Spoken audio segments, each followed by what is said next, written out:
Faire une synthèse, ce n'est jamais chercher à tout dire, à tout retenir. Et puis, on ne peut pas tout dire. Et ça servirait à quoi d'essayer de tout dire? Il me semble que faire une synthèse, c'est tout simplement essayer de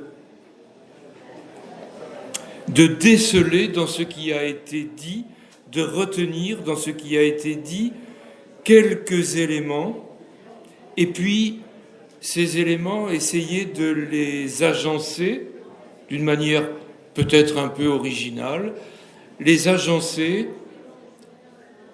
pour que la synthèse prenne corps, pour que quelque chose en sorte.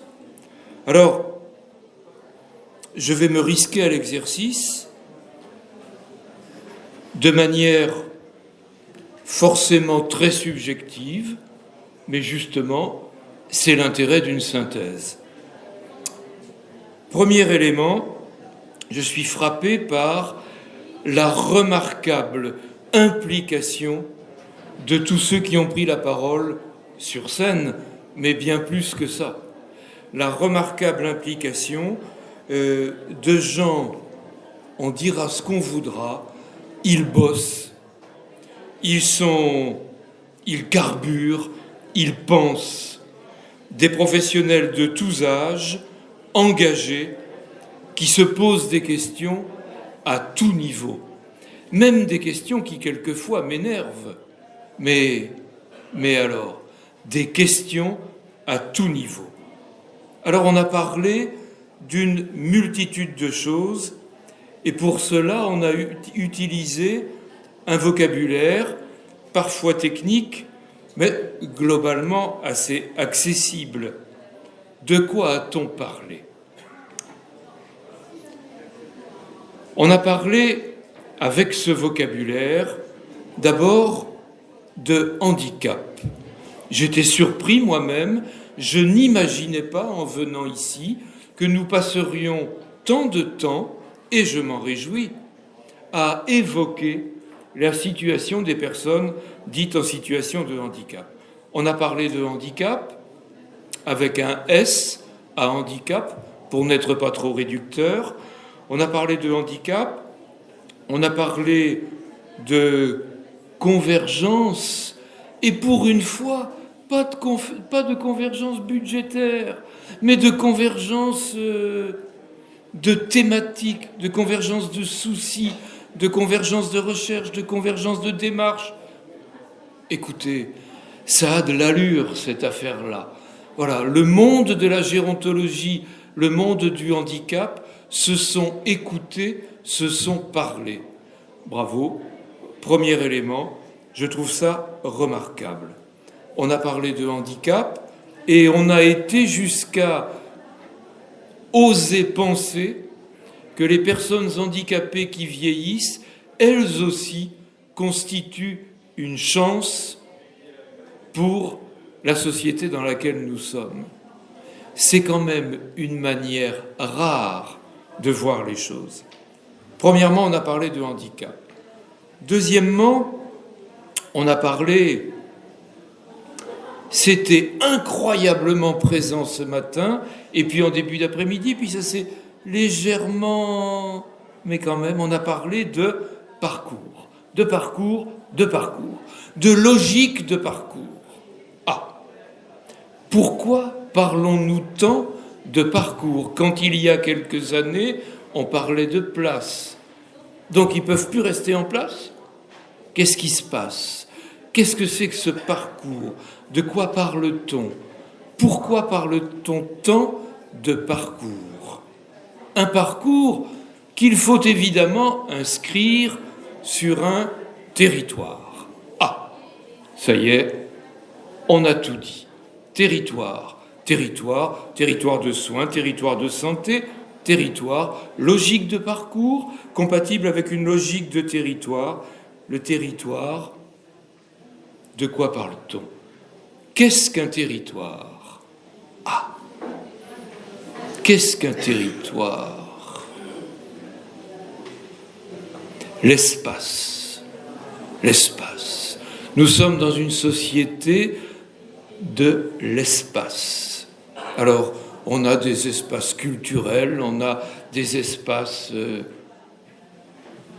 à vous d'inventer la vie qui va avec. Vous vous souvenez ?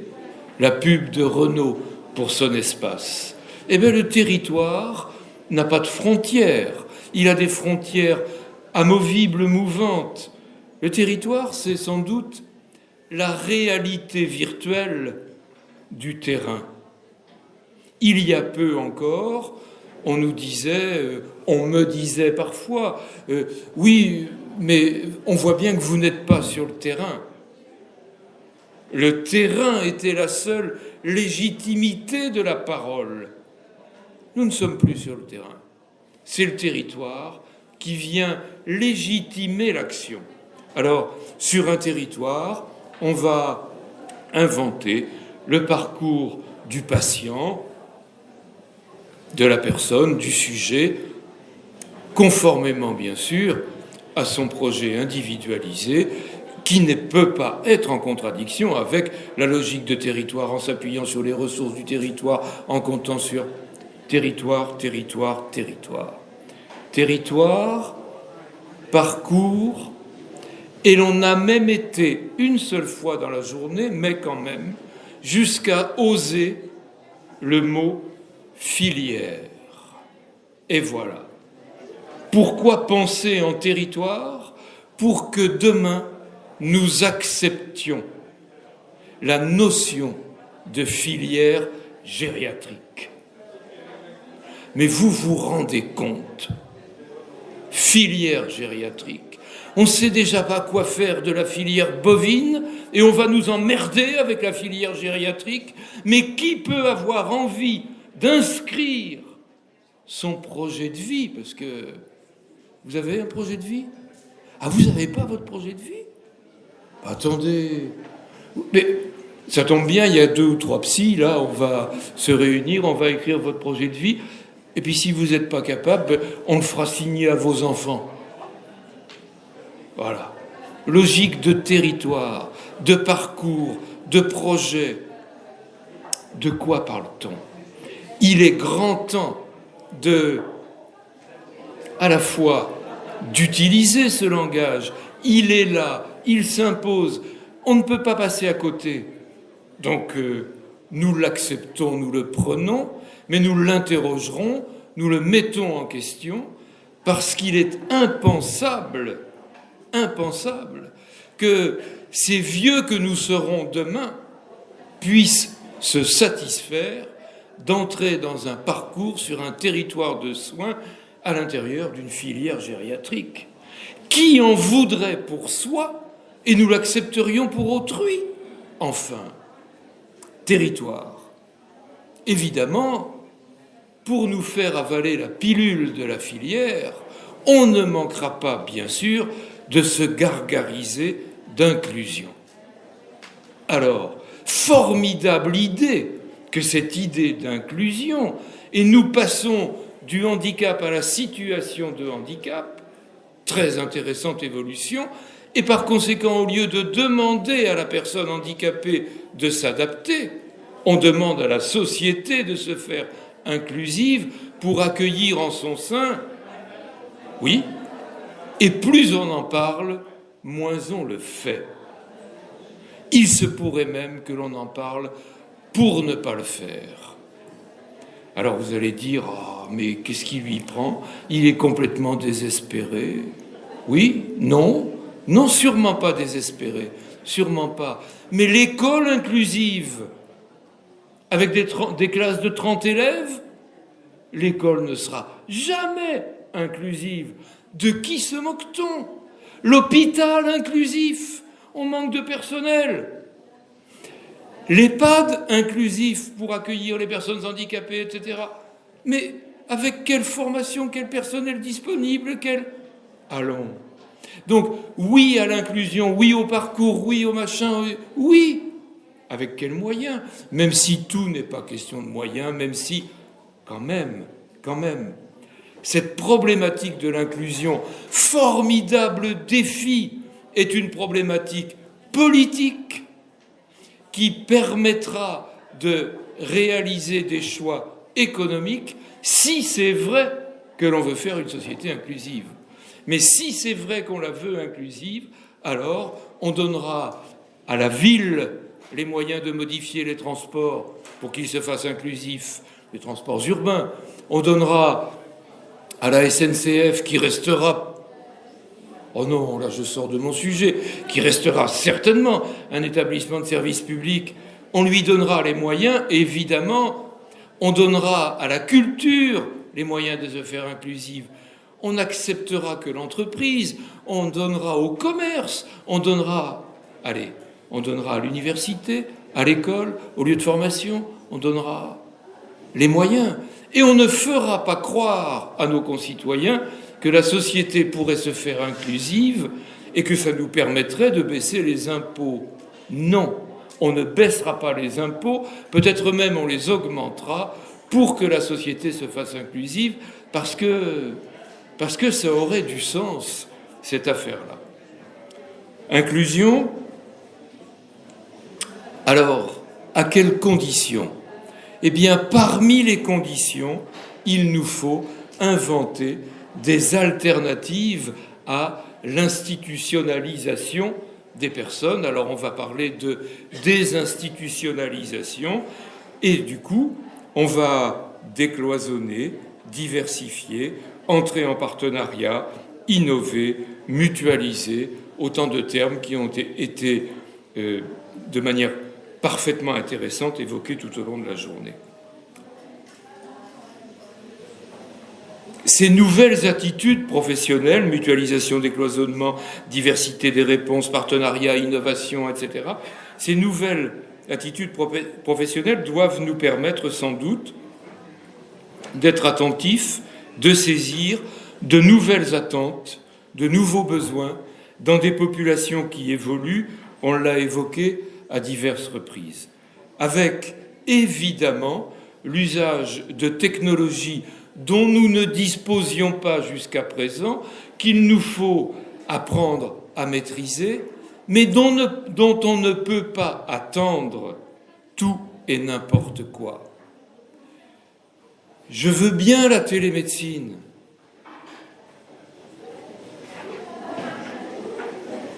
Mais enfin, un toubib, un vrai, c'est pas mal, hein ? Ne perdons pas ça de vue, d'accord ? Mais je préfère la télémédecine à pas de médecine du tout. Mais pourquoi faudrait-il se résoudre à cette alternative, télémédecine ou pas de médecine du tout ? Si c'est vrai qu'on manque de médecins, et je le crois, mais attendez, on ne manque quand même pas de jeunes qui voudraient devenir médecins. Alors, bref, nouvelles attentes, nouvelles populations, nouveaux besoins, nouvelles technologies qui permettront de répondre différemment, sans doute. Il ne s'agit pas de refuser les nouvelles technologies, il s'agit seulement de leur demander ce qu'elles peuvent nous apporter et de ne pas aller au-delà. Du coup, tout cela nous amène à observer de nouveaux besoins, de nouvelles manières d'y répondre et à changer petit à petit de regard sur ce que l'on appelle encore les usagers, nouvelle place pour les usagers, jusqu'à reconnaître ce rôle, cette fonction d'usager formateur. Quand admettrons-nous que les éducateurs spécialisés, par exemple, sont formés d'abord par les enfants, les adolescents accueillis dans les IME, auprès de qui les éducateurs en formation font des stages. Ce sont eux les premiers formateurs. Alors, je sais bien que dire cela, pourtant, qui nous forme, si ce n'est les enfants à l'IME, les adultes à l'ESAT, les personnes âgées à l'EHPAD, les malades à l'hôpital, etc. Ce changement de regard, il permet de s'ouvrir l'esprit à l'innovation, la création, la créativité, les approches artistiques dont nous avons tant besoin. De quoi a-t-on parlé ? On a parlé de tous ces éléments, on a parlé également des difficultés dans lesquelles se trouvent, parfois au moins, les personnels et les établissements, les responsables de structures, de services, d'établissements, etc. Oui, il manque de moyens, l'argent ne fait pas tout, oui bien sûr, ce n'est pas une raison pour en priver ceux qui en ont le plus besoin. On a parlé formation, compétences, on a parlé compétences nécessaires, mode de management, mode de prise de décision, on a parlé de la gestion de ces établissements, de ces structures, de la transformation des modèles gestionnaires. Tant mieux, on évolue, on avance, il reste tant de chemin à faire. On a parlé des personnes accueillies, celles à qui on s'adresse, on a parlé de ces personnes, de leur histoire, de leurs projets, de leur vie, de leurs difficultés, de leur projet de vivre et non pas de leur projet de vie. De leur projet de vivre à en mourir. On a enfin osé parler de la mort, bien sûr. Il faudra bien que demain, nous devenions capables, on l'a fait un peu, de regarder les EHPAD comme les lieux pour mourir, puisque c'est la réalité. D'accord ? Alors, évidemment, la hantise de reproduire le mouroir nous interdit encore de le faire, et pourtant, on a parlé de la mort parce qu'elle fait partie de la vie, notamment à travers les rituels que l'on a évoqués. Alors, on a parlé de tant de choses, on a parlé de l'EHPAD, on a parlé des relations entre l'EHPAD et le domicile, de la nécessaire ouverture, de la coordination entre le domicile et l'EHPAD. On a parlé d'un partage de compétences, de portes à ouvrir et à tenir ouvertes pour tout le monde, ceux qui habitent dans l'EHPAD, ceux qui sont dehors, qui doivent pouvoir y entrer, etc. On a parlé d'ouverture, on a parlé d'imagination, d'invention, de création, et puis de biocellose, d'égothérapie, n'est-ce pas, monsieur Pipeau ? On a parlé. Pour conclure, on a parlé au fond de quoi ? D'éthique. Au fond, d'éthique. Pourquoi ? Parce que presque tout le temps, je crois, le doute, l'interrogation était explicite ou implicite, mais finalement toujours accessible, toujours présente. On n'a pas entendu de gens qui soient venus nous déballer des certitudes, des litanies de certitudes, et moi je vais vous dire comment il faut faire. Non. Beaucoup plus d'interrogations, de doutes. On a évoqué des expériences engagées dans lesquelles les gens s'impliquent, ils y croient. Mais croire, c'est espérer plus souvent qu'on ne doute, disait saint Thomas à propos de sa foi. Eh bien, à propos de nos foi, de notre foi dans l'action professionnelle, croire, c'est espérer plus souvent qu'on ne doute, que ce doute nous remplisse d'espoir, parce que c'est ce doute qui permet la réflexion éthique. On a parlé d'éthique. Ce faisant, on a parlé d'humanité de l'homme et de nos craintes, de façon explicite ou implicite, d'humanité de l'homme et de nos craintes, de voir cette humanité piétinée, négligée, reniée. On a parlé d'éthique, d'humanité, de valeurs. Presque sans les nommer, les valeurs républicaines étaient présentes. On a parlé de liberté et de fraternité, valeurs républicaines incontournables. Fraternité qu'on ne développera jamais si nous sabordons la solidarité qui structure les liens entre les générations.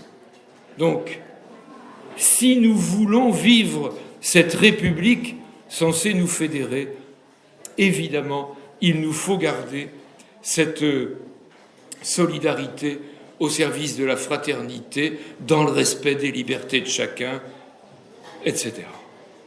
On a parlé de nos peurs, de voir finalement la veille bienveillante que nous nous devons les uns les autres, la veille bienveillante que nous devons à nos frères les plus vulnérables. On a parlé de nos peurs, de voir cette veille bienveillante se transformer en surveillance de leur comportement. Le moment venu, je vous demande de veiller sur moi, je vous interdis de me surveiller. Et du coup, pensant ainsi, réfléchissant ainsi, c'est à une philosophie de l'action que nous nous sommes ouverts l'esprit, que nous avons tenté d'ouvrir nos esprits au cours de cette journée. Pour clore, plus ça va, plus, peut-être parce que je trouve que je vieillis beaucoup, plus ça va, plus je suis sensible à certains passages de la poésie d'Aragon, tels qu'il aimait la formuler, notamment à propos de sa vieillesse. Alors, souvenez-vous, il n'aurait fallu qu'un moment de plus pour que la mort vienne. Mais une main nue alors est venue, qui a pris la mienne, qui donc a rendu leur couleur perdue au jour, aux semaines, sa réalité, à l'immensité des choses humaines. Alors écoutez, l'été est tout proche. Pour la main que vous savez leur tendre, merci.